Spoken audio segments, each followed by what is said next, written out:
Hello, everyone. My name is Matthew Meyer, and I'm the Militant Prayer. This week, we'll focus on humility. And because of current events, you may want to keep this prayer in focus the entire month. The reason is because humility is the mother and bond to all virtue, while pride is the root of all vice and utmost evil. So let's dive into the Litany of Humility, and then we'll explore pride and humility and the origins of this prayer. O Jesus, meek and humble of heart, hear me. From the desire of being esteemed, deliver me, O Jesus. From the desire of being loved, deliver me, O Jesus. From the desire of being extolled, deliver me, O Jesus. From the desire of being honored, deliver me, O Jesus. From the desire of being praised, deliver me, O Jesus. From the desire of being preferred to others, deliver me, O Jesus. From the desire of being consulted, deliver me, O Jesus. From the desire of being approved, deliver me, O Jesus. From the fear of being humiliated, deliver me, O Jesus. From the fear of being despised, deliver me, O Jesus. From the fear of suffering rebukes, deliver me, O Jesus. From the fear of being calumniated, deliver me, O Jesus. From the fear of being forgotten, deliver me, O Jesus. From the fear of being ridiculed, deliver me, O Jesus. From the fear of being wronged, deliver me, O Jesus. From the fear of being suspected, deliver me, O Jesus. That others may be loved more than I. Jesus, grant me the grace to desire it. That others may be esteemed more than I. Jesus, grant me the grace to desire it. That in the opinion of the world, others may increase and I may decrease. Jesus, grant me the grace to desire it. That others may be chosen and I set aside. Jesus, grant me the grace to desire it. That others may be praised and I go unnoticed. Jesus, grant me the grace to desire it. That others may be preferred to me in everything, Jesus, grant me the grace to desire it. That others may become holier than I, provided that I may become as holy as I should.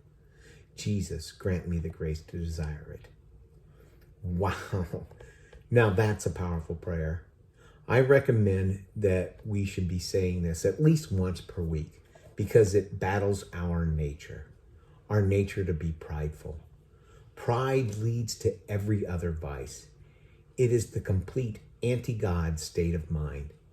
It is pride which has been the chief cause of misery in every nation and every family since the world has began. St. Augustine and St. Aquinas both taught that pride was the root of sin. From an academic point of view, Harvard psychologist Gordon Allport observed, any neurotic is living a life which in some respects is extreme in its self-centeredness. The region of one's misery represents a complete preoccupation with their self. The very nature of the neurotic disorder is tied to pride. If the sufferer is hypersensitive, resentful, or overcritical, they may be indicating a fear that they will not appear to advantage in competitive situations where they'll want to show their worth. If they are chronically indecisive, they are showing fear that they may do the wrong thing and be discredited. If they are over-scrupulous and self-critical, they may be endeavoring to show how praiseworthy they really are. Thus, most neuroses are from the point of view of religion mixed with the sin of pride. Pride brings anger, greed, drunkenness, sadness, and a plethora of other negative actions and emotions. But remember, all those are mere flea bites in comparison, because it was through pride that Lucifer became Satan. While pride is a universal problem, humility is the universal solution. Humility puts God and others before ourselves. It brings patience, kindness, and Christ-like charity. We must remember that God takes pleasure in our efforts to humble ourselves, and he loves to bless and exalt the humble. In today's society, you may be considered weak if you are humble.